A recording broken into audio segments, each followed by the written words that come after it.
compañeras, compañeros, compañeras. Segunda clase del curso del Capital del Partido Piquetero. Bueno, tres ideas para trasladarle que creo tienen un valor en este momento político que estamos atravesando. Señalar que, en primer lugar, hoy venimos de hecho de ahí, venimos a asistir de una enorme huelga obrera, que es la de los trabajadores del subte, el cual fue reprimida brutalmente por el gobierno de Mauricio Macri.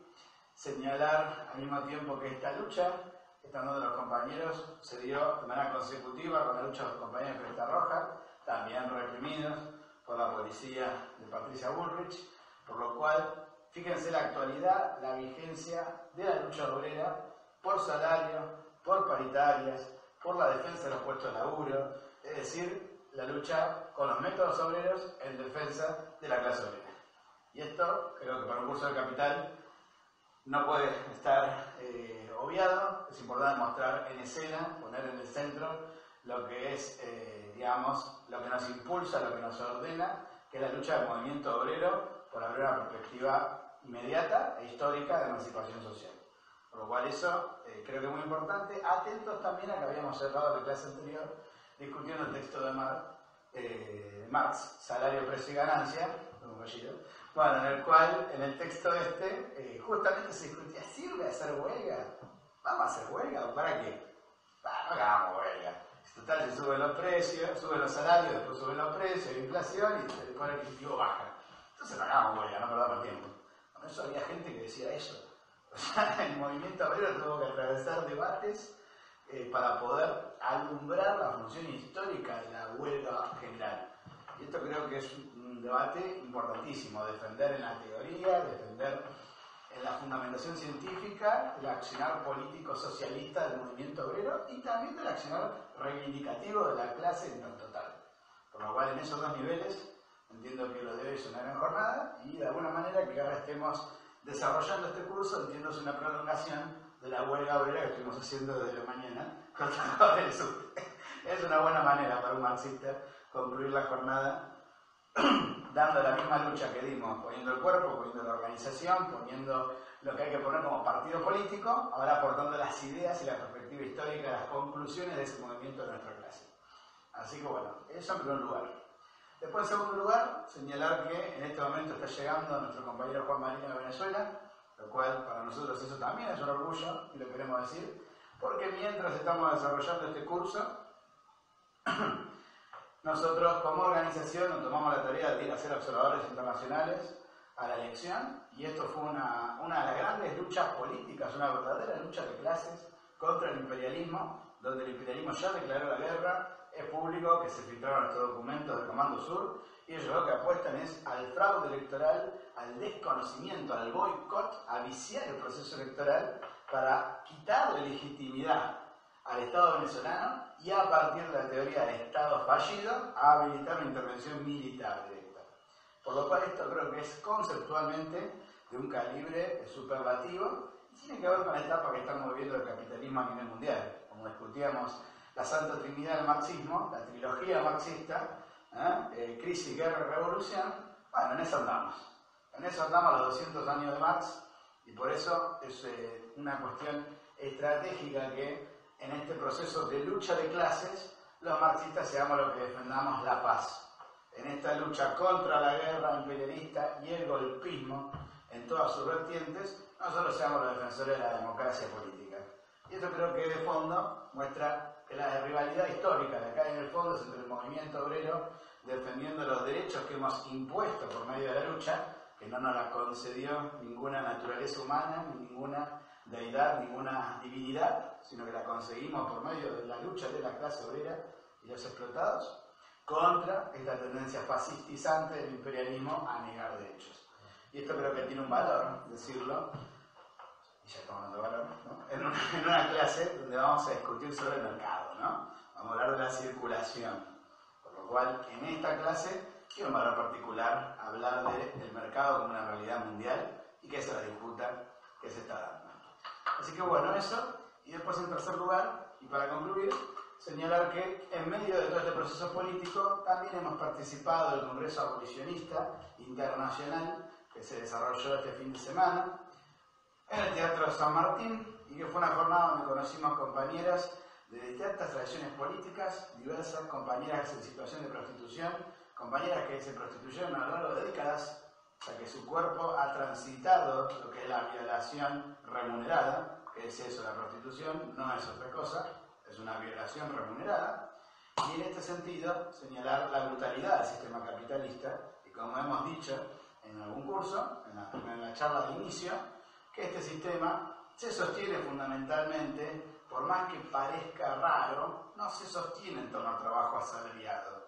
Este sistema se sostiene a partir de la explotación directa, al esclavismo directo, en su origen, en su desarrollo y sobre todo en su fin.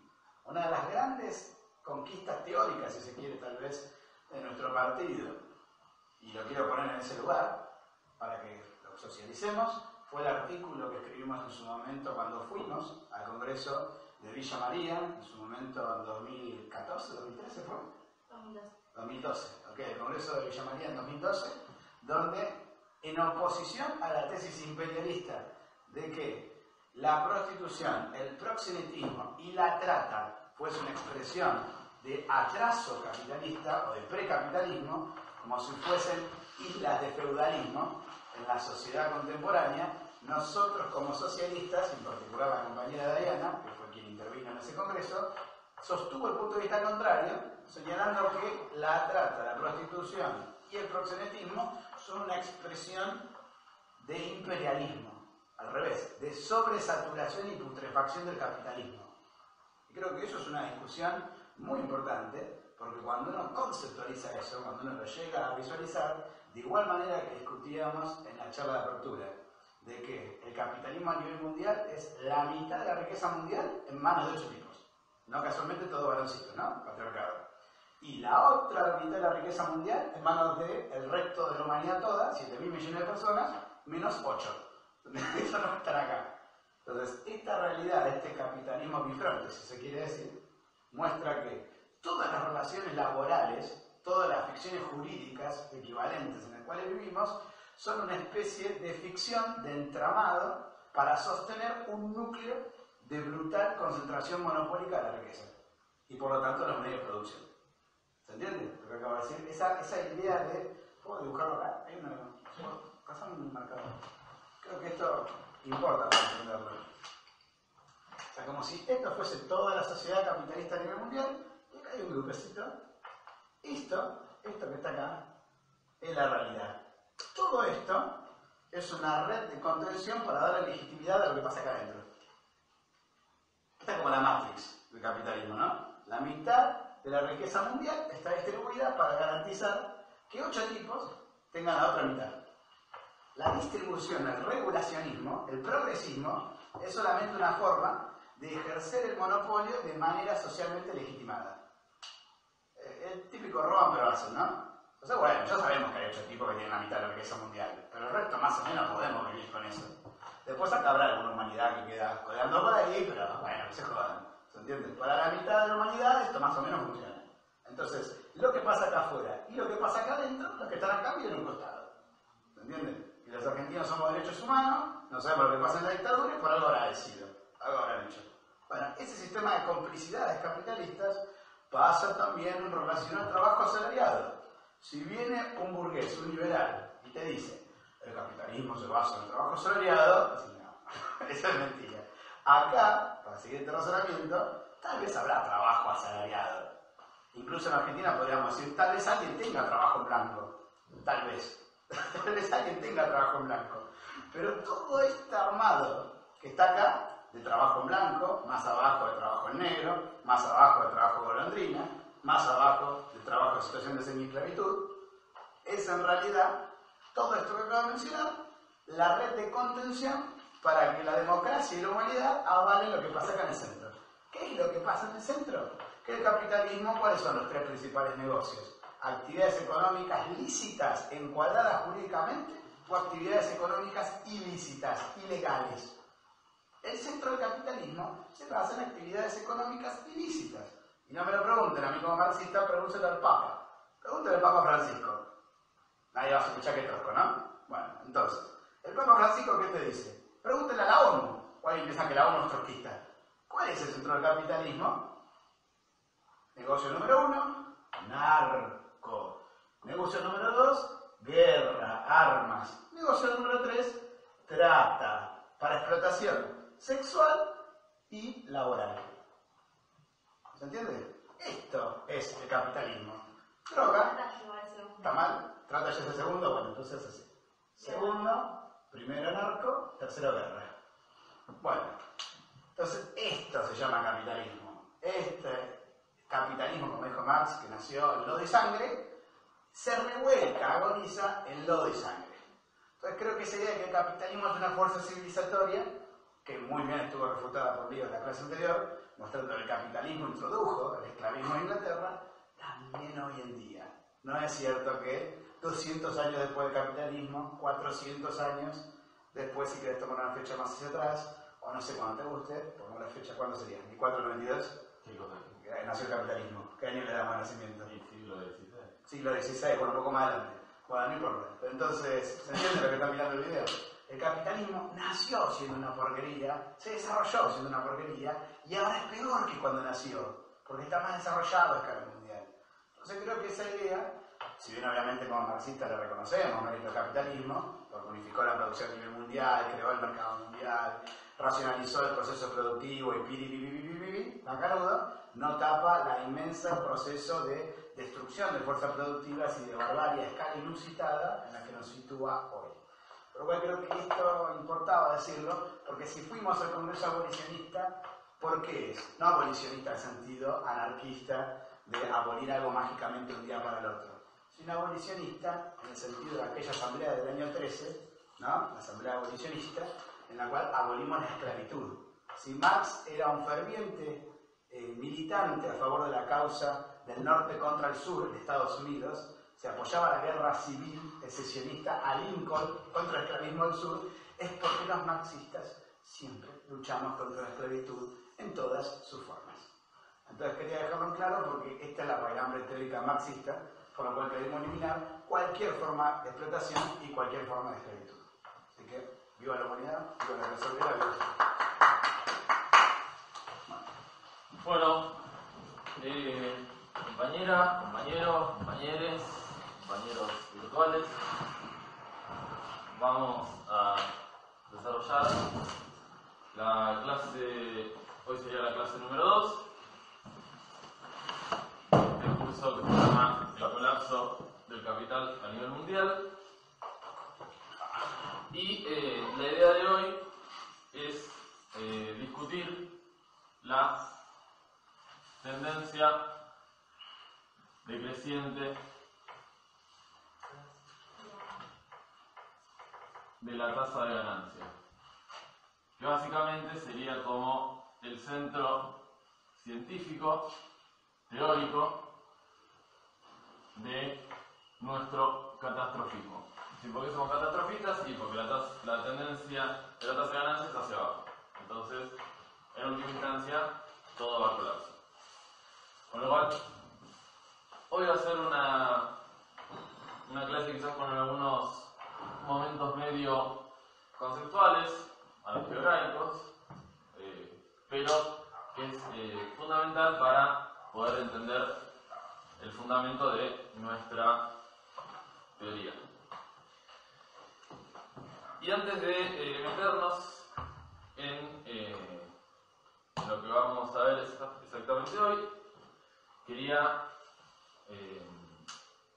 hacer un pequeño repaso esquemático de la conclusión de la clase anterior, que me parece importante para que podamos discutir después esto, la tendencia creciente de la tasa de ganancia, y quería también rescatar un par de cuestiones de la introducción que había dicho Cristian, que me parecen muy importantes para discutir esto también. En primer lugar, nosotros en la clase anterior habíamos llegado a la conclusión de que la mercancía producida por el capitalista, el valor de esa mercancía, incluía una parte de capital constante, que serían las materias primas, la parte de de la maquinaria que se introduce en el proceso productivo y demás, una parte de capital variable, que básicamente es el salario, y una plusvalía, que es el valor producido por la fuerza de trabajo no pago, la parte no paga de la jornada laboral. Porque como todos sabemos, y es evidente a partir de que cada vez la sociedad tiene más cosas, el trabajo humano tiene la capacidad de crear valor. Entonces, la fuerza de trabajo humano, que es la mercancía que se encuentra el capitalista en el mercado, después del proceso de acumulación originaria, el proceso de despojo de los medios de producción de los campesinos y demás, esa fuerza de trabajo es la única mercancía que en su consumo produce valor. Es como la cualidad mágica de la mercancía fuerza de trabajo. Y el capitalista se la encuentra así, sola, en el mercado, lista para ser comprada, producto de que hubo 300 años de expulsión del campesinado de sus tierras, de destrucción de sus medios de producción y demás, y por lo tanto terminaron despojados en las ciudades, libres en los dos sentidos, dice Marx. Con la capacidad de vender su fuerza de trabajo, porque no eran de ningún siervo, y sin ninguna otra posibilidad que la de vender su fuerza de trabajo, porque no tenían ninguna otra propiedad. ¿Se entiende? La libertad en los sentidos. No tenían ninguna otra propiedad, estaban despojados de todo, de relación de servidumbre, pero también de cualquier tipo de medio de producción que les permita subsistir. No tenían ni una parcela de tierra, ni un arado, ni un caballo, ni nada, porque se lo había robado el Parlamento inglés con las leyes de acercamiento durante 200 años. Entonces, es el proceso histórico que lleva a que el capitalista se encuentre con fuerza de trabajo en el mercado. No es algo mágico que pasa, sino que es un proceso de expoliación de siglos. Entonces, habíamos llegado a que la mercancía capitalista tenía estos tres componentes, y que esto era como ver la lupa del proceso de circulación de la mercancía en el capitalismo, que nosotros lo habíamos empezado a ver así, ¿no? Que uno compra una mercancía, que uno vende una mercancía para tener dinero y después comprar la otra mercancía que necesita, ¿no? Como si el dinero fuera simplemente un traductor de valor entre distintos valores de uso que nosotros necesitamos, ¿no? Este es el cuentito simple, ¿no? Vamos al mercado con nuestra bolsa de papas, vendemos la bolsa de papas, agarramos dinero que representa de forma abstracta trabajo humano y luego compramos otra cosa, y habíamos visto que desde el punto de vista del capitalista esto en realidad es así: dinero, mercancía, dinero. ¿Y por qué de vuelta dinero? Porque esto es más dinero que antes.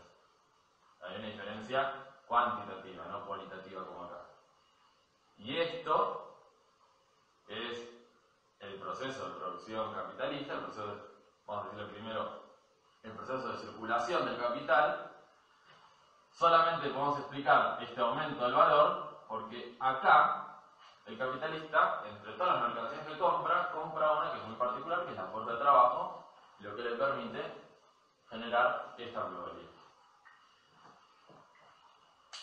Antes de meternos, entonces, decía que quería justamente mostrar esta conclusión de la clase anterior, que es que Marx explica la explotación a través del intercambio de cosas equivalentes. Y Marx está durante los primeros 3 capítulos del Capital mostrando cómo es que la mercancía se determina, cuáles son sus determinaciones, cómo se intercambia por otras mercancías, cómo surge el dinero, etcétera, etcétera, etcétera, etcétera, para finalmente llegar a que acá, producto de intercambio de todas cosas equivalentes, hay alguien que se queda con más. Hay alguien que se queda con más. Y acá, en unos capítulos siguientes, hay un diálogo muy interesante que Marx hace con una especie de teatro entre un capitalista y un obrero, que me parece muy bueno traerlo a cuento para discutir este concepto que decía Cristian al principio, que es cómo del supuesto intercambio equivalente surge la lucha de clases.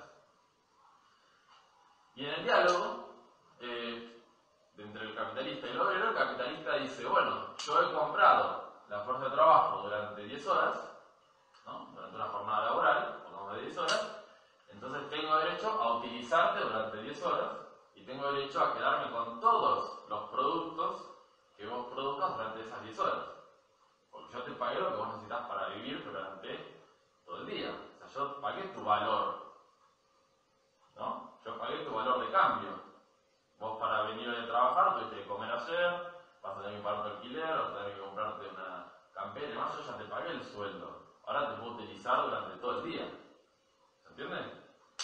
¿No? O sea, te pagué tu valor de cambio, ahora voy a consumir tu valor de uso. El capitalista es totalmente mercantil, legal, no está haciendo nada, no está haciendo más que intercambiar equivalentes. Ahora, el obrero, de su parte, dice, yo te estoy entregando todos estos productos que estoy desarrollando durante mi jornada laboral. Es decir, yo te estoy dando a vos mucho más de lo que vos me estás dando. ¿Y qué dice Marx frente a eso? Bueno, evidentemente, entre derechos iguales, ¿no? Abstractamente iguales, lo que decide es la fuerza. Es decir, que en términos de equivalencia mercantil, ¿sí?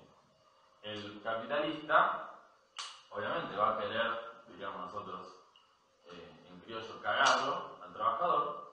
En términos de equivalencia mercantil, el trabajador va a querer defender el valor de uso de su fuerza de trabajo, no va a querer que lo caguen, y por lo tanto, a través del análisis de las equivalencias, llegamos a la conclusión de que acá hay una lucha por determinar el valor de la fuerza de trabajo.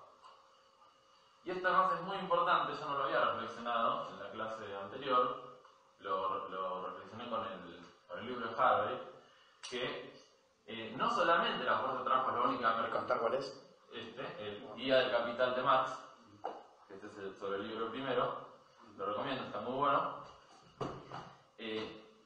Que la fuerza de trabajo no solamente es la única mercancía que tiene la capacidad de producir más valor, sino que su propio valor está determinado, obviamente, por las mercancías que la producen ella misma, ¿no? La comida, la casa, el abrigo, etcétera, etcétera, pero que no es algo fijo, sino que es algo histórico y socialmente determinado, o sea, a través de la lucha de clases.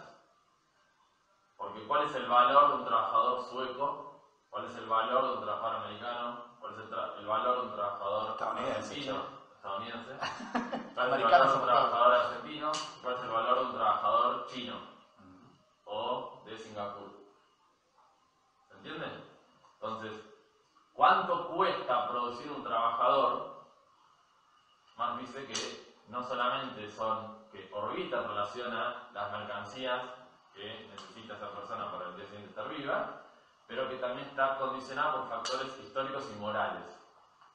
Es decir, que no es un valor fijo, porque el tiempo de trabajo que cuesta producir ese obrero tiene que ver también con si ese obrero necesita comprarse un libro, si ese obrero necesita mandar a sus hijos a la universidad, si ese obrero necesita vivir en una casa donde se pueda calefaccionar, ¿no?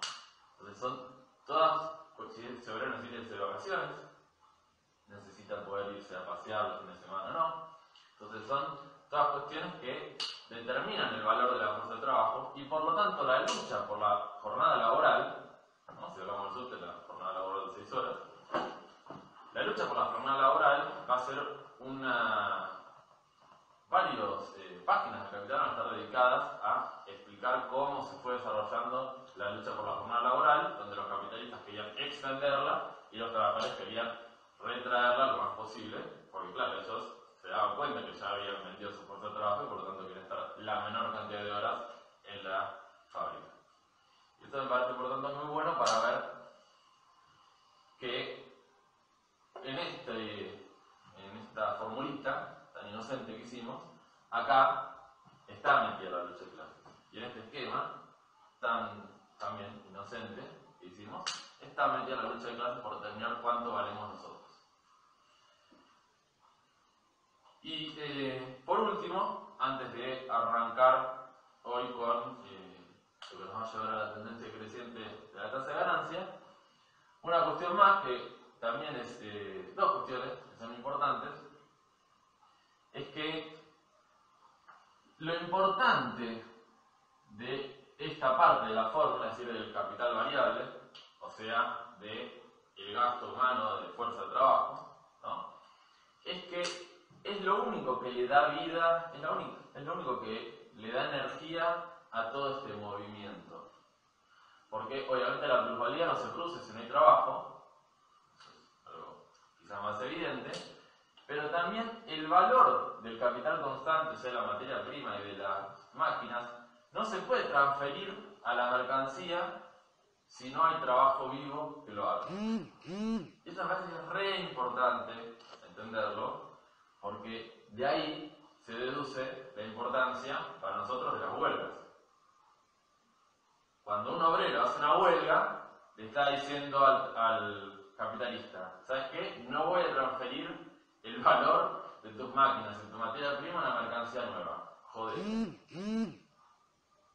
Eso es lo que está diciendo y por lo tanto, cuando el obrero hace una huelga, está paralizando a un montón de materia prima y de maquinaria que no puede transferir su valor a los productos que quiere producir. Y por eso el capital va siempre a necesitar del trabajo vivo para producir un nuevo producto que pueda vender y realizar esa plusvalía. Es imposible que el capital transfiera su valor de manera automática. Necesita del trabajo vivo. Eso sería contra la robotización. Claro, exacto. Contra toda esta idea de que los trabajadores somos o seríamos en última instancia descartables. Porque ya el capital avanzó muchísimo, la tecnología, bla, bla, bla. El 1 de mayo Pagni dijo el fin del trabajo. Esa fue la editorial de La Nación. Bueno, ya nadie trabaja. Bueno, eso es totalmente imposible. Porque por más que haya una multa de tecnificación, siempre va a ser necesario que haya un trabajador que todo ese valor, todo ese trabajo muerto que está contenido en la materia prima y la maquinaria, sea capaz de trasladarlo a un nuevo producto. Sin trabajo vivo, este ciclo no funciona. Y por eso decíamos que el capital es como un vampiro que le chupa la sangre al trabajo vivo. El trabajo muerto es el trabajo pasado, pretérito, que está metido en la maquinaria y en la materia prima. Y entonces por eso es muy importante tener en cuenta esto, para lo que vamos a discutir hoy. No podemos pensar el capital como una cosa. No podemos pensar el capital como la maquinaria, la materia prima. El capital, en realidad, es un proceso, es un movimiento que está todo el tiempo chupándole la sangre al trabajador, vendiendo esa mercancía y volviendo a comprar materia prima y maquinaria para volver a producir. No existe capital si no existe movimiento. Y por lo tanto el capital es una relación social, no es una cosa que está ahí tirada. No es una máquina, no es una cantidad de algodón, una cantidad de hierro, no. Todo eso es, nosotros llamamos la parte constante del capital. Pero si el capital no se pone en movimiento y no genera plusvalía, entonces es tesoro. Está ahí guardado. Entonces, bueno, yo tengo $20 debajo del colchón. ¿Eso es capital? No. Capital es si con esos $20 compras maquinaria, compras materia prima, le pagas a un trabajador, después vas y vendes eso por más dinero, ganas plata, ¿no? Y después por esa plata volvés a hacer todo lo mismo. Bueno, eso es capital. Lo otro no es capital. Con lo cual, creo que tenemos que entender, por lo tanto, es algo que Marx va haciendo durante todo el capital, pero tenemos que borrar los fetiches, ¿no? De pensar que el dinero tiene valor por sí mismo, ¿no? El dinero viene de la mercancía, el capital produce valor por sí mismo y no produce sacándoselo al trabajador, su trabajo vivo. El capital existe en sí mismo y no, si no hay un proceso de producción capitalista, entonces, y un proceso de circulación del capital, entonces no existe el capital. Bien, dicho esto, pasamos entonces a discutir los conceptos que queríamos plantear en la clase de hoy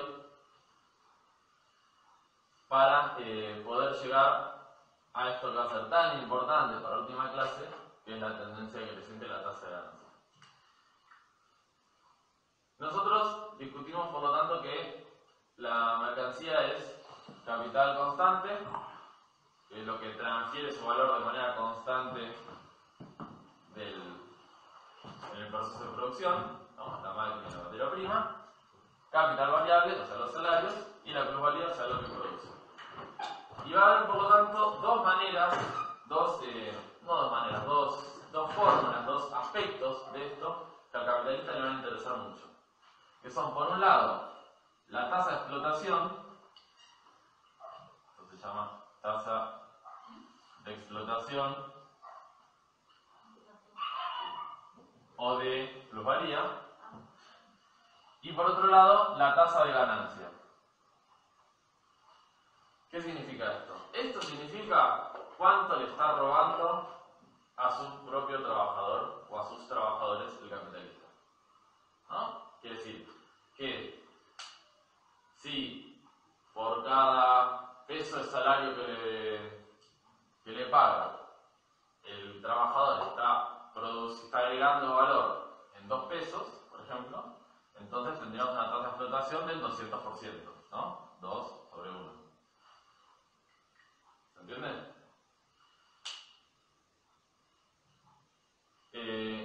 Perdón, 1 sobre 1, 100%. Le agrega 1, además de 1 que le paga. Bien. Ahora, la tasa que va a mirar el capitalista cuando invierte en un negocio, en realidad es la tasa de ganancia, que es cuánto obtiene en plusvalía por todo el capital que adelanta. Porque si además de pagarle 1 peso de salario, tuvo que utilizar 1 peso comprando materia prima, la tasa va a ser de 1 sobre 2, o sea, del 50%. ¿Se entiende la diferencia? El capitalista va a pensar cuánto gano en relación a todo lo que yo invertí al inicio del proceso. Vamos a explicar el proceso para que se entienda. El capitalista tiene dinero. Con el dinero compra materias primas, maquinaria y compra fuerza de trabajo. ¿Sí? Esto entra a la producción, ¿no? Se produce. Esto transfiere su valor de manera exacta, igual a la mercancía. La fuerza de trabajo acaba de producir plusvalía y por lo tanto acá vamos a tener una mercancía aumentada que suponemos que se va a vender en el mercado como se tiene que, como el mismo precio de lo que vale, ¿sí? Después vamos a ver eso, y vamos a llegar por lo tanto a un dinero aumentado, ¿no? Entonces al capitalista no le va a importar tanto cuál es la relación entre esto y esto. Lo que le va a importar es cuál es la relación entre este dinero de más que produjo, ¿sí? Y este dinero acá que invirtió. ¿Y cuál es la forma de calcular eso? Bueno, esta, ¿no? ¿Qué es lo nuevo? El valor nuevo que aparece acá que no estaba acá.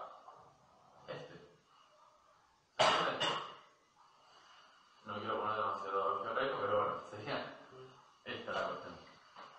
Entonces, ¿cuál es la forma que tiene el capitalista de aumentar esta tasa? ¿Cuál es la forma capitalista que tiene de aumentar su propia ganancia? Bueno, el capitalista tiene básicamente la posibilidad de aumentar la P, ¿sí? Por ejemplo, si le dice al trabajador, escuchame una cosa, vos vas a trabajar, venías trabajando 10 horas, bueno, ahora vas a trabajar 12. Porque si no quieres trabajar 12, te echo el contrato otro, ¿no? Entonces, la tasa de explotación va a aumentar. Y por lo tanto, la tasa de ganancia va a aumentar también. Creo que estamos transmitiendo ahí, ¿eh? pagó, me parece, ¿no? ¿Cómo? Está pagado. No, está bien. Y la tasa de explotación va a aumentar también. ¿Cuál es la otra opción que tiene el capitalista? Bueno, el capitalista podría decir, voy a bajar B, ¿no? Voy a bajar el salario, o sea, voy a tratar de reducir el salario incluso por debajo del valor de la fuerza de trabajo, ¿no? Reforma laboral. Hoy, son los capitalistas tratando de, saben matemática los tipos, ¿no? Entonces ahora dice, bueno, si bajo el denominador, sube la tasa. ¿Entiendes? Entonces voy a tratar de bajar B. Ahora, esto tiene un límite. Estas dos cosas que yo dije se llaman tratar de aumentar el plusvalor absoluto. O sea, la parte de la jornada laboral que no paga. Eso tiene un límite. Que es que por un lado, B puede bajar, sí, puede bajar. Pero tiene un límite.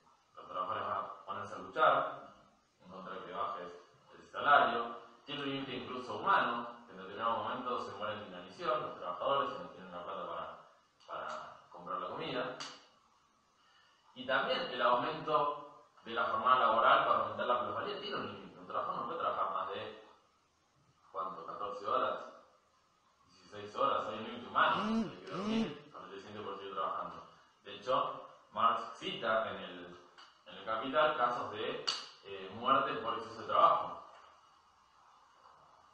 donde un periódico inglés, que creo que era el Daily Sun, si no recuerdo mal ahora, tituló frente a una trabajadora textil que se había muerto por exceso de trabajo, muerta por trabajar.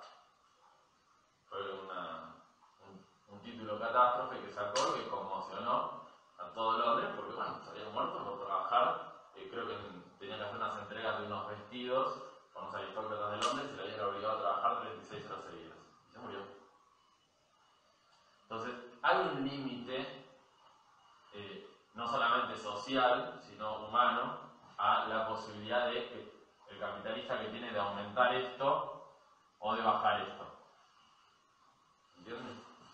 Entonces, ¿qué va a hacer el capitalista para tratar de aumentar su tasa de ganancia?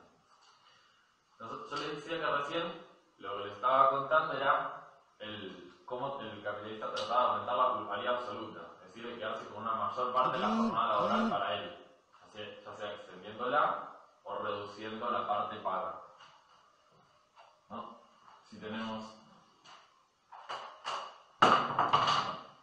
que esta es la jornada laboral, esto sería B y esto sería P, ¿no? Entonces el capitalista puede tratar de tirar P para allá o tirar D para acá.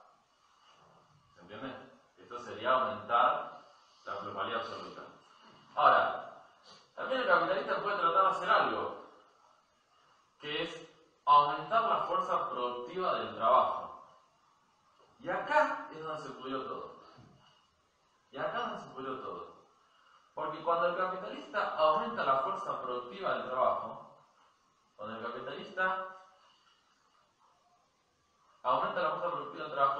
lo que está haciendo es que produce mucho más valor,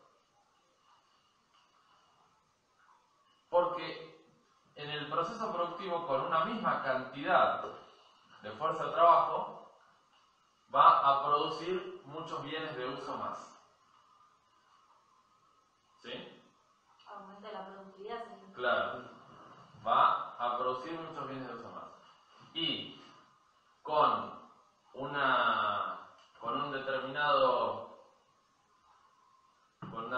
cantidad de trabajadores, va a poder, por lo tanto, producir muchísimos valores, muchísimas mercancías más. Trabajo constante. ¿Cómo? A trabajo constante. Claro, con el mismo trabajo va a poder producir muchas mercancías más. Ahora, si esas mercancías son mercancías que tienen que ver con el valor de la fuerza de trabajo, ¿no? Por ejemplo, ¿cómo se llama? La comida,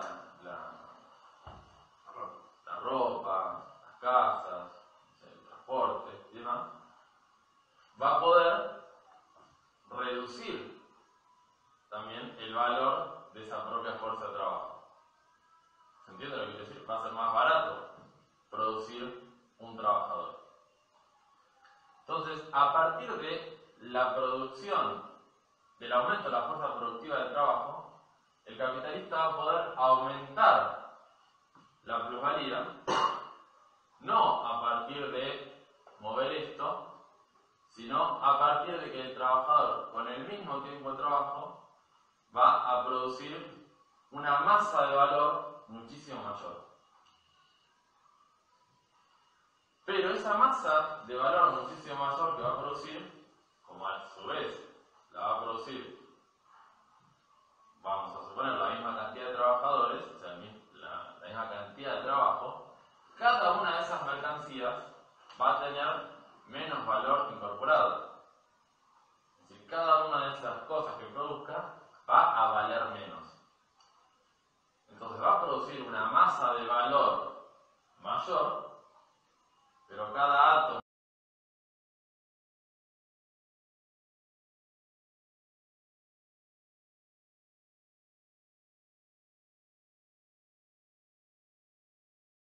Pasamos entonces a la devolución, después de algunas preguntas de los compañeros acá presentes.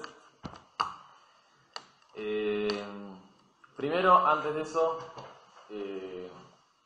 decir que hay una parte en esta parte que hablamos del capital, en el libro primero, que no toqué, porque no va tanto al desarrollo del tema que queríamos dar, pero que me parece que está bueno, también atento a la introducción que hizo Christian y el Congreso Abolicionista, que es toda una parte donde Marx explica el carácter más general del trabajo y del plus trabajo humano, y creo que quizás también estaría bueno eso en algún momento estudiarlo y verlo bien, porque nosotros explicamos que el capitalismo es una forma particular de robo del trabajo, así como durante el feudalismo se le sacaban 3 días de la semana para que trabaje para el señor feudal, o durante el esclavismo directamente se los recluía a los esclavos para que trabajen todo el tiempo para su dueño. El capitalismo eso tiene una forma de particular, ese robo del trabajo ajeno. Y Marx durante unos capítulos habla de qué es el trabajo y no solamente define el trabajo abstracto humano, así como cualquier gasto de fuerza de trabajo, sino que lo define también como un trabajo socialmente útil. Entonces me parece que también está bueno esa definición, quizás más ontológica, para discutir también esto que decía Cristian en la introducción de qué es trabajo y qué no, para poder, por lo tanto, reflexionar si todo lo que hoy se compra y se vende en el capitalismo es socialmente útil o no, y qué significa eso para también definir nosotros como marxistas qué es trabajo y qué no. Así que bueno, no lo quería dejar decir porque está en las páginas que sobrevolamos en la clase de hoy y me parecía que estaba bueno mencionarlo también con la introducción que hizo Cristian. ¿Qué sería socialmente útil? ¿Cómo? Bueno, no lo define. No lo define. Pero,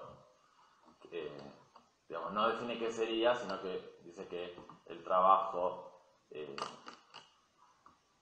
que él considera como social tiene que ser trabajo que sea útil para la sociedad, porque si no ese trabajo no tiene valor y no se lo va a valorizar la sociedad.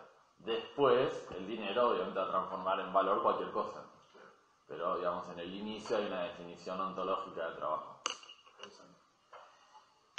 Bien, bueno, con respecto a lo primero que se dijo acá en relación a que esto, lo que discutimos hoy es bastante antiintuitivo, creo que está bueno entender que el método que nos propone Marx, y que nos ponemos medio epistemológicos, es justamente entender la realidad y no la apariencia que nosotros vemos, es decir, el fundamento y el movimiento real de las cosas. Marx, por ejemplo, da el ejemplo de que no se puede comprender el movimiento aparente de los planetas sino es a través de las leyes reales de su movimiento. Es decir, si queremos entender cómo se mueven los planetas por lo que vemos, nunca los vamos a entender. Al contrario, primero tenemos que entender cómo se mueven y después vamos a entender lo que nosotros vemos. ¿Se entiende? Primero hay que ver el fundamento y el movimiento interno real, que no tiene nada que ver, o mejor dicho, no tiene, sí tiene que ver, pero no es lo que nosotros vemos, y luego recién de comprender... ¿Cómo? Neguemos la realidad. Y luego, no, pero luego recién de comprender la realidad vamos a poder comprender lo que nosotros vemos. Ese es el prólogo, ¿no? Eso lo dice Engels en el prólogo del libro segundo, pero también lo dice Marx en un montón de pasajes. Es como del barrio de Kant en contra del empirismo. Pues como la razón pura y la crítica, como se Sí, categoriza. no sé mucho de Kant, la verdad, pero todo el tiempo machaca con eso, Marx. Con que, bueno, no importa cómo esto es que opera en la realidad. Lo primero importante entender es que la ley es así. Y a partir de entender que la ley es así, se va a poder entender cómo opera en la realidad. La lógica, ¿sí? Exacto. Creo que eso es muy importante, que es un método que todo el tiempo recorre Marx en cada uno de los pasos que da. Y por lo tanto, creo que es muy bueno como método científico, porque implica una desconfianza de la realidad constante. Y por lo tanto entender que solamente a partir de... claro, solamente desconfiando en la realidad y construyendo un conocimiento que sea capaz de explicar hasta en última instancia el movimiento de la realidad, es que se puede construir un conocimiento verdaderamente científico. Zizek dice que Capital es la primera obra de Matrix. Bueno, y de hecho está este libro del Althusser, donde se fundamenta sobre todo, se centra sobre todo en discutir los aportes epistemológicos del Capital. Así que bueno, somos del barrio de que la única realidad es la verdad, y por lo tanto creo que también eso es importante entenderlo cuando leemos el Capital o tratamos de entenderlo.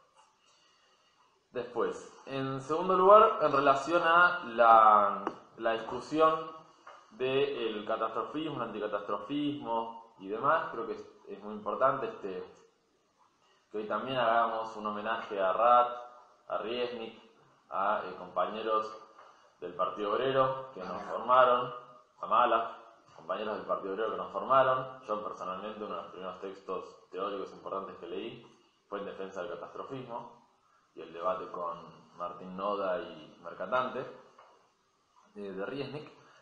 Y me parece importante esos textos por dos cuestiones.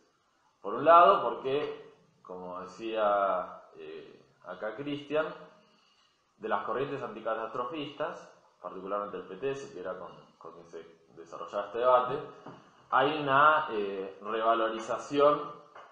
una sobreestimación de lo que Marx analiza como los factores contrarrestantes, ¿no? Entonces, Marx dice que con la incorporación de nuevos trabajadores, obviamente, sube la tasa de ganancia, que con el descenso del valor de la fuerza de trabajo sube la tasa de ganancia, que con el aumento de la intensidad o la extensión de la jornada laboral sube la tasa de ganancia, que con la formación de monopolios y, por lo tanto, fijación de precios mínimos sube la tasa de ganancia.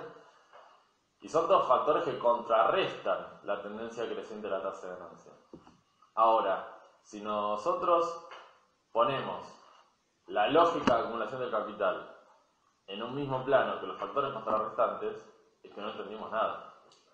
Pues justamente los factores contrarrestantes son como las olas que van alrededor del barco.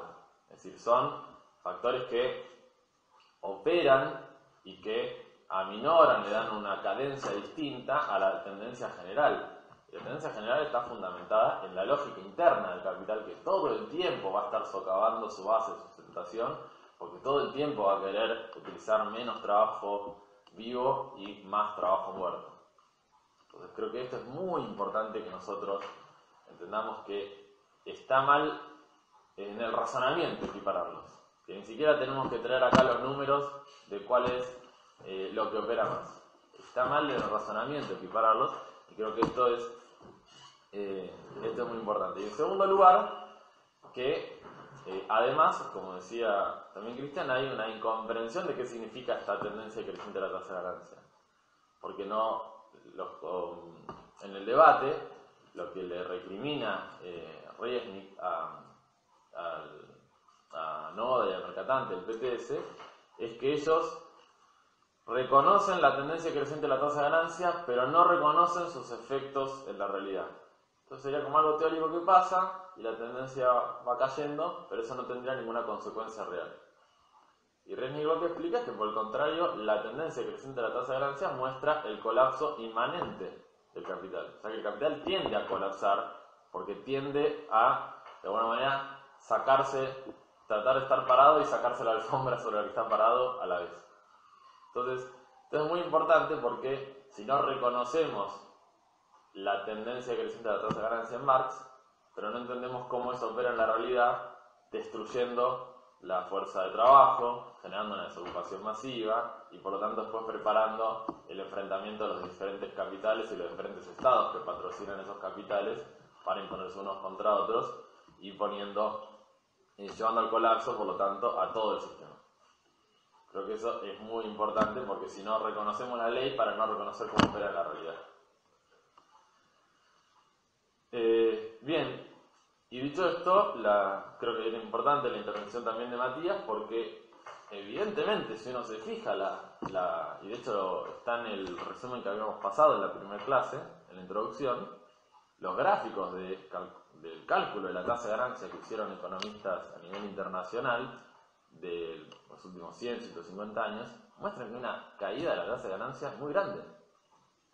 Y así como hay un aumento en la proletarización mundial, es decir, que cada vez hay más capital variable a disposición, al mismo tiempo una caída de la tasa de ganancia brutal, solo atemperada por momentos donde sube, por ejemplo, con la restauración capitalista en los estados obreros, por ejemplo, luego de la Segunda Guerra Mundial, de la destrucción masiva de capital y de fuerzas productivas.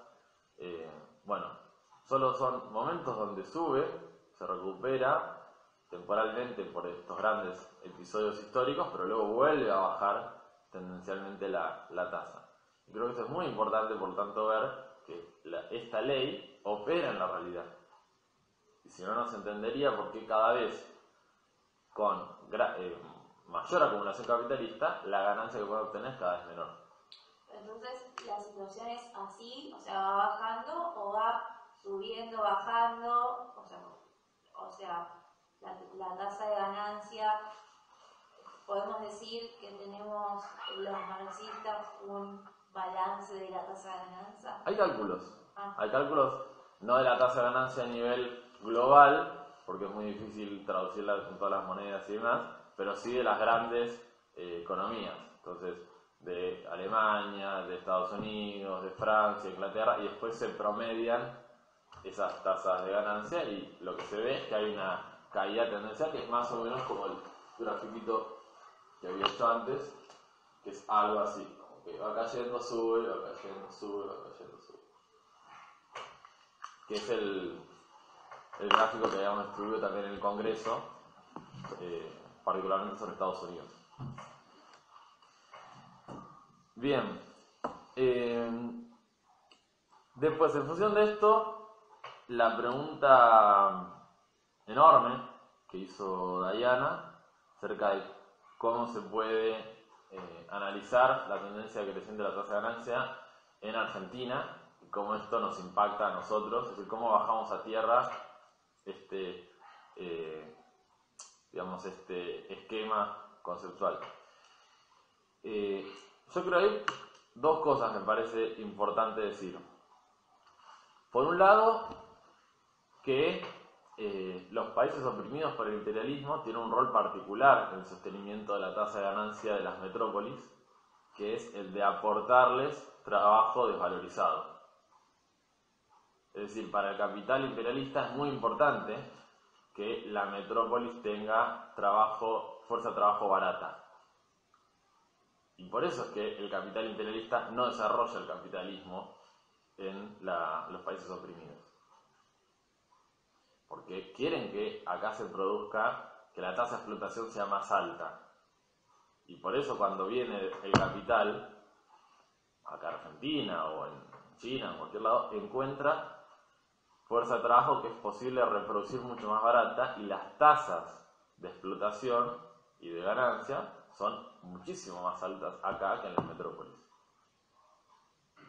No sé si de ganancia, sí de explotación, porque la cantidad de plusvalía que le pueden extraer al trabajador acá es mucho más grande. Con lo cual, ahí hay una cuestión muy importante, que es entender por qué al capital imperialista no le conviene que se desarrolle el capitalismo en los países oprimidos. Y en segundo lugar, que también es importante entender esta competencia que decíamos entre capitalistas a la hora de entender la opresión nacional. Porque de esa manera se entiende que el capital imperialista le va a reclamar a la burguesía nacional una redistribución social de la plusvalía. ¿En qué términos? En términos de llevársela a ellos. El capital nacional va a intentar defender esa plusvalía para quedársela a ellos. Concretamente, la pyme argentina no va a querer pagar un tarifazo gigante, o no va a querer pagar salarios que sean que validen un tarifazo gigante, porque esa plata se la va a terminar llevando la Shell. ¿Se entiende? O no va a querer pagar tasas de interés a un banco extranjero, o no va a querer pagar ¿cómo se llama? Cara una maquinaria importada que la produce una empresa alemana.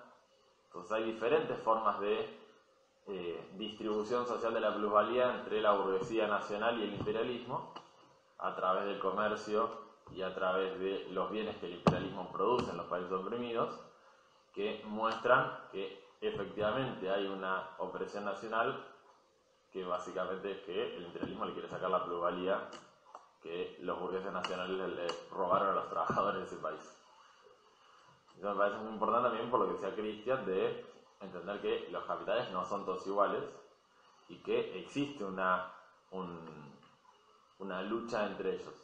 Marx dice que los capitalistas son hermanos de una cofradía cuando está todo bien, es decir, cuando el ciclo capitalista va en ascenso, y cuando viene la crisis son enemigos acérrimos. Que se rompe esa cofradía, esa hermandad capitalista, donde todos se distribuían según el capital que cada uno ponía, y estaba todo más o menos bien porque todos podían acumular, y que entonces empiezan a pelearse para ver qué capital prevalece o no, qué capital es capaz de superar la crisis y qué capital es desplazado, es destruido, es sustituido en esa crisis. Entonces, creo que esto es muy importante, porque yo diría que si no entendemos la tendencia creciente de la tasa de ganancia, no entendemos por qué el imperialismo no desarrolla el capitalismo en los países oprimidos, y no entendemos por qué hay un enfrentamiento entre los diferentes capitalistas por esa distribución de la plusvalía.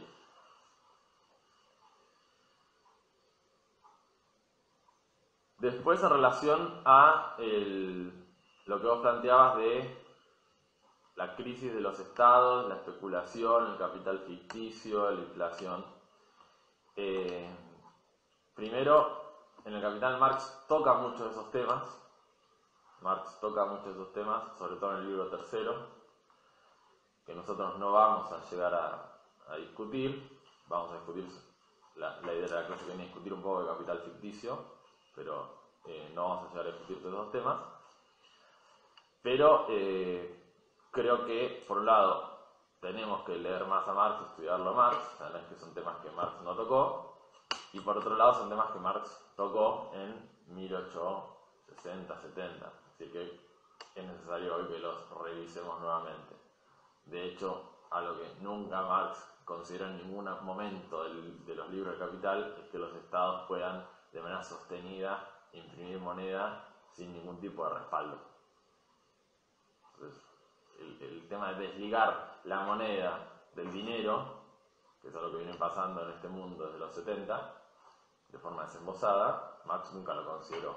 Sí, como potencialidad, como bueno, un Estado puede un poquito, pero nunca como algo que durante medio siglo se despliegue así. Con lo cual, creo que es la venganza de los monetaristas. Claro. Creo que sí, hay que escribir un nuevo libro, pero creo también que habría que hacer nuevas clases sobre la especulación, la inflación, capital ficticio, la relación con el Estado y demás, porque ya hay muchas cosas que están escritas y deberíamos estudiarlas. Es un curso avanzado, ¿no? Exacto. Como este curso introductorio y luego curso avanzado. Sí. Con eso creo que está bueno puntualizar unas cosas. Por un lado, el capital ficticio surge de la propia circulación del capital. O sea, el capital ficticio no es un invento de los 70 y de las .com y del internet, sino que el capital ficticio surge a partir de que en la acumulación del en la circulación del capital los bancos concentran el dinero disponible de un montón de capitalistas o de comerciantes y demás, y por lo tanto son capaces de crear capital que no existe, porque pueden emitir moneda en función de una reserva de valor que ellos tienen. De hecho, antes los bancos emitían billetes. Lo del Banco Central es alguna creación del siglo XX. Antes los bancos emitían billetes que en realidad eran notas de crédito en función de la cantidad de dinero, de oro, que tenían en su reserva. Entonces, si tenían tanto oro, bueno, podían emitir tantas notas de crédito, y de hecho ya emitir un cheque es como crear dinero. Ya emitir un cheque es como crear dinero de alguna manera. Entonces, el capital ficticio surge del dinero como medio de pago y de la circulación del capital.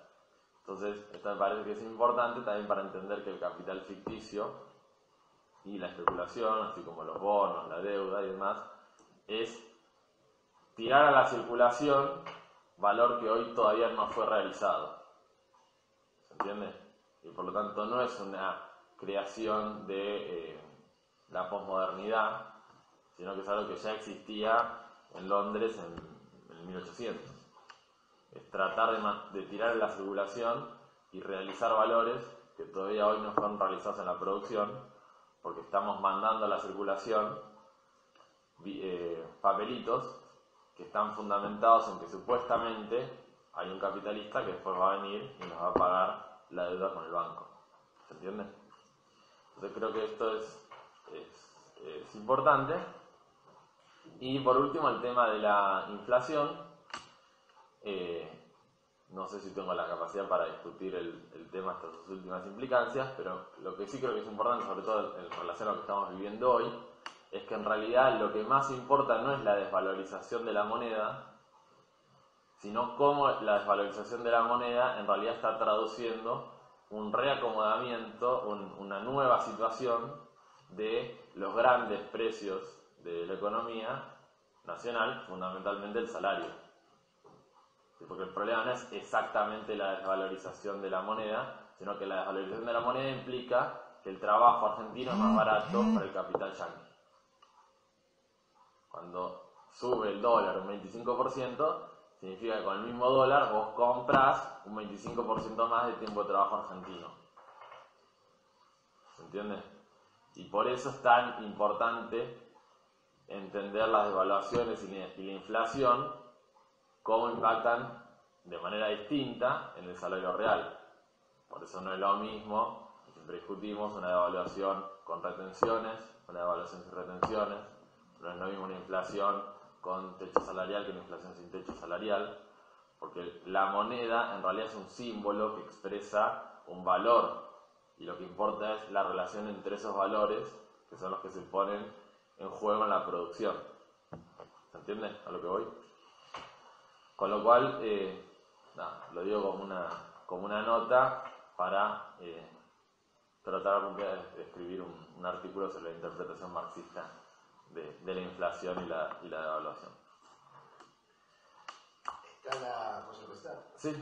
Está el debate en defensa del marxismo. Hay una nota de Altamira escrita contra Hilferling, que Hilferling fue no solamente el autor de uno de los libros que cita Lenin para escribir el imperialismo, que se llama El Capital Imperialista, que supongo que es una de las grandes obras de la socialdemocracia alemana sobre el tema, sino que aparte fue ministro de Finanzas de la República de Weimar, Hilferding, en una de las mayores crisis económicas inflacionarias de la historia de la humanidad prototípica, que era del 21.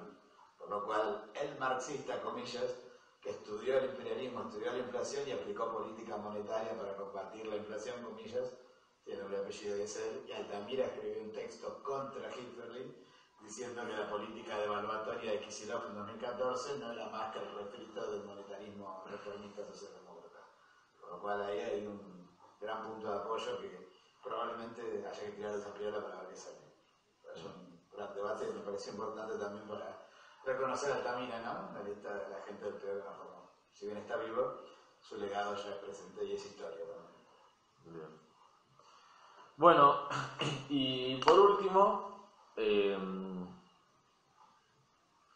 relación a lo que no se entendió, o lo que más costó por lo que hubo en las devoluciones, que es esta cuestión de la transferencia social de la plusvalía, que creo que es lógico que haya sido lo más inentendible, porque es el gran punto de el Capital de Marx. Marx, cuando escribe el Capital, responde dos cosas que David Ricardo y todos los ricardianos no habían podido explicar. Uno, porque hay acumulación si se intercambian las cosas según el tipo de trabajo, que es el descubrimiento de la plusvalía. Dos, por qué capitales distintos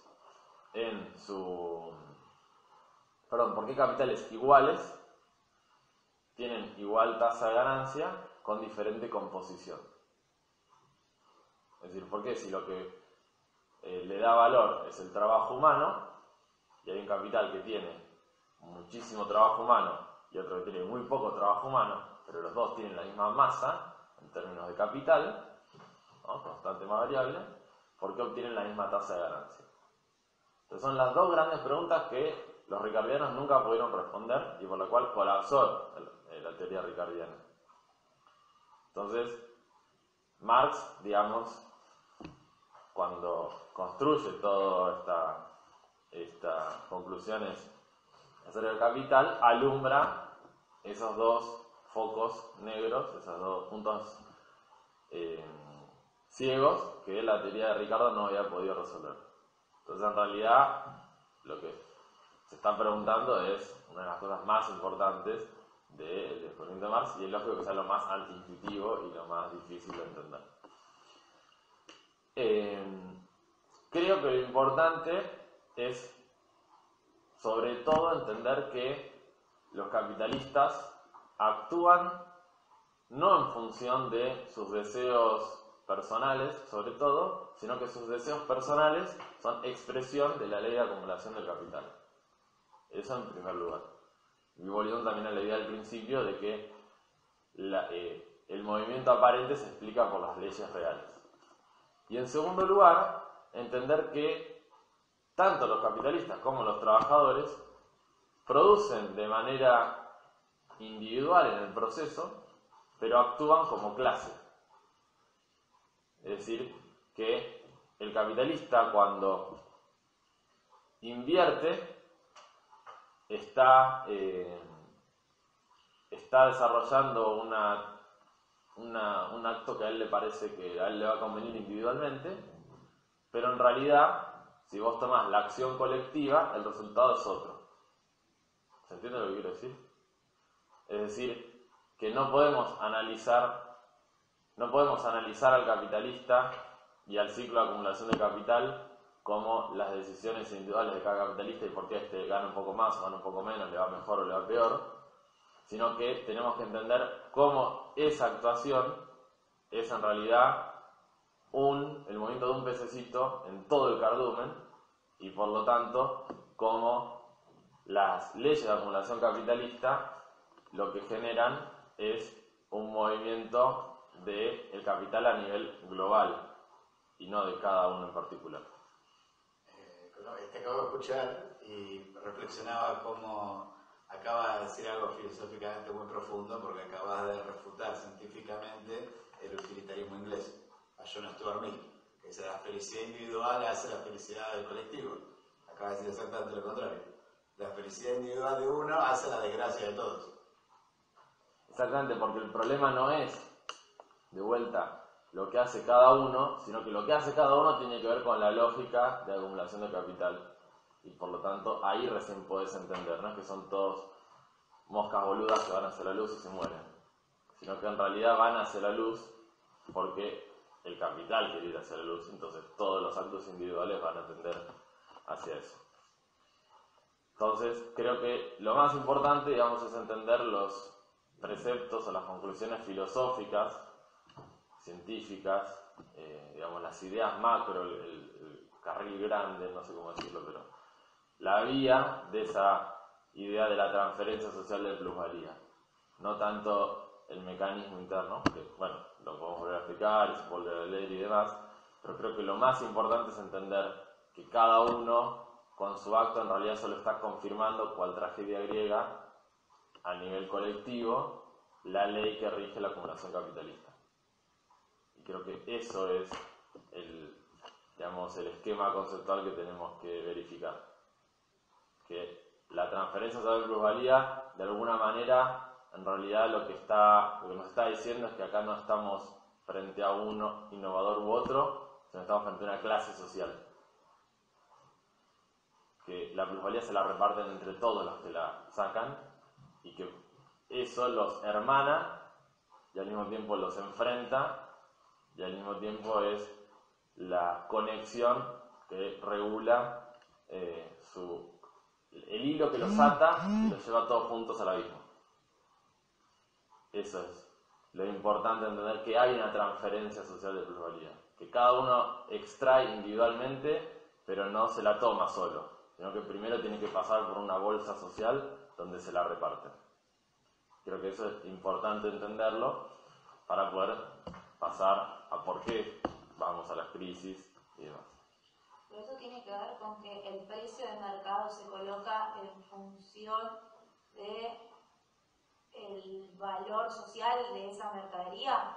No, eso tiene que ver con el precio de mercado, lo que Marx llama el precio de producción, lo que yo explicaba que era el costo más la ganancia que esperaba el capitalista en esa rama, la ganancia promedio de esa rama.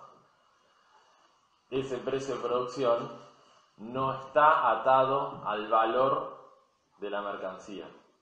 Hay una separación, porque el valor de la mercancía tiene que ver con el tiempo de trabajo que se tardó en producirla. Ese sería el valor de la mercancía. Ahora, el precio al que el capitalista va a llevar esa mercancía al mercado va a ser lo que le costó, o sea, capital variable más capital constante, más la ganancia que él espera recibir. Y él va a esperar recibir una ganancia promedio a la masa, en relación a la masa de capital que él aporta. Concretamente, la General Motors no va a aceptar tener la misma tasa de ganancia que el chiringuito de la Costanera, porque para eso se ponen 500 chiringuitos. Entonces, si se pone la General Motors, se va a defender tener la tasa de ganancia de la rama automotriz, y va a ser muy difícil que venga otro capitalista a poner otra General Motors. ¿Se entiende?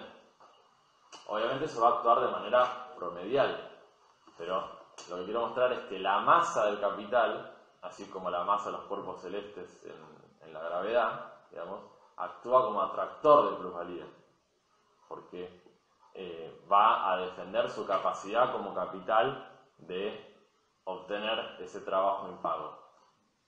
Y vos podrás haber producido con muchos más trabajadores, podés haber superexplotado a esos trabajadores, pero te vamos a dar solamente la plusvalía necesaria, relacionada con la masa de capital que vos pusiste en juego. ¿Cómo opera eso? ¿Cómo lo vemos nosotros? A través de la competencia. Entonces, si hay una rama con tasas de ganancia muy altas, entonces, y con fácil acceso, porque la masa de capital que se necesita para ingresar es poca, bueno, va a haber muchos capitalistas que van a ir ahí y por lo tanto van a bajar la tasa de ganancia de esa rama. Si hay ramas con tasa de ganancia muy bajas, los capitales van a empezar a ir de esas ramas y van a ir a otras ramas. ¿Se entiende? Y por lo tanto van a subir los precios de producción de esa rama. Es decir, la competencia es el medio a través del cual esta ley se va a desarrollar. Que es lo que nosotros vemos cuando, por ejemplo, hay una rama capitalista donde hay sobreproducción, entonces un montón de capitalistas se funden y quedan pocos. Y es lo mismo que vemos cuando de repente hay una rama con tasa de ganancia muy alta, no sé, por ejemplo el software, y hay un montón de capitalistas que van e invierten en esa rama. ¿Se entendió eso? Cuando decís el volumen de capital, no estás diciendo en términos nominales totales, sino en términos de unitario de que rinde esa masa, ¿no? No, estoy diciendo en términos de cuánto vale ese capital. Unitariamente, así en una unidad. No, el total del capital adelantado por el capitalista cuando inicia el proceso de producción. Si el capitalista va a reclamar una tasa de ganancia, vamos a un ejemplo, el 20% sobre la masa de capital que él adelanta al proceso de producción. Bueno, de pronto. Dinero de dinero uno, dinero ampliado. Claro. Es decir, el capitalista va a decir, yo estoy poniendo... Perdón, hago una propuesta, ¿le parece que terminemos con esto? Claro, por eso. Sí, cierro con esto y tenemos. El capitalista va a decir, yo pongo esto, ponele 10, yo voy a exigir 12. ¿Se entiende? Y si vos pusiste 5, más allá de que yo tenga un trabajador y vos tengas 4 trabajadores, vos vas a tener 6. Respondiste. ¿Se entiende? Perdón, 6 no. Sería la misma tasa. Vos vas a tener 5,5 y yo voy a tener 12. Claro, por eso, o sea, no en términos de que el que más pone, sino el que más saca por unidad. O sea, si yo pongo uno... Este va a producir más plusvalor, pero a través de los precios, este se lo va a chupar. Porque este tiene la capacidad de producir cosas que este no puede. Entonces este tiene una relación ¿Estamos de hablando de la fuerza. misma rama? ¿Cómo? Estamos hablando de una producción en la misma rama. En la misma rama, pero también entre distintas ramas. Por ejemplo, la rama textil. No, pero por eso, Por lo que ejemplo, yo te preguntaba es... Pero para verlo en términos globales y cerrar con esto. Las ramas donde son trabajo intensivas, por ejemplo la rama textil, son ramas donde se extrae mucha plusvalía, pero donde no se tiene ganancia tan alta. Las ganancias más altas están en las ramas donde hay más capital intensivo. Entonces uno diría, pero ¿no era que la plusvalía viene del trabajo? Claro, viene del trabajo. Lo que pasa es que la ropa producida en Bangladesh, a través de los precios, le va a transferir plusvalía a los autos producidos en Alemania. O Zuckerberg. ¿Cómo? O a Zuckerberg. O a Zuckerberg. ¿Entiendes? Le da sentido, digamos. Sería esa. Zuckerberg es uno de los 8 más ricos del mundo. Porque la cantidad de plata que debe tener debe ser ínfima. Exacto. Zuckerberg, ¿de qué vive? Sobre todo. ¿De la plusvalía que le saca a sus trabajadores? No. De la plusvalía que chupa de los trabajadores de otros capitalistas, y esa plusvalía se la succiona a esos capitalistas a través de los precios que esos capitalistas le pagan, por ejemplo, en publicidad. ¿Qué es la publicidad en Facebook? Es transferencia de plusvalía de las empresas que pagan esa publicidad a Zuckerberg. Por lo tanto, creo que, y cerremos acá, después nos quedamos charlando, lo importante de esto es este concepto que decía Cristian al principio, que los capitalistas nunca pueden ser iguales. Es una burrada decir, bueno, son todos iguales porque son todos capitalistas. Porque si decimos eso no se entiende la crisis, no se entiende la tendencia creciente de la tasa de ganancia, no se entiende la competencia, no se entiende el desplazamiento de capital, la concentración de capital, las quiebras, no se entiende nada.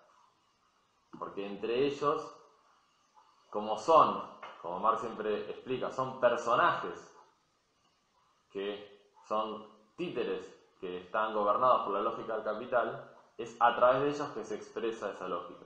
Ellos no la entienden, no la pueden entender.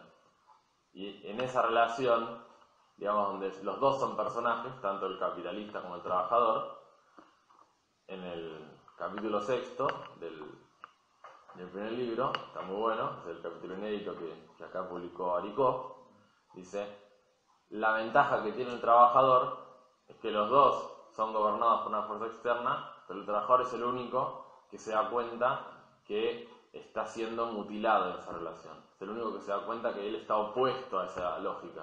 El capitalista piensa que eso está bueno. Entonces es el único que es capaz de hacerse consciente de lo que está pasando. El capitalista, y también contra todos los reformistas, ¿no? El capitalista nunca va a poder ser consciente, porque está contento en su rol. En cambio el trabajador, como la sufre, como se da cuenta que no está bueno, es el único que es capaz de entender que hay una alienación, una explotación, y por lo tanto organizarse para terminar con eso.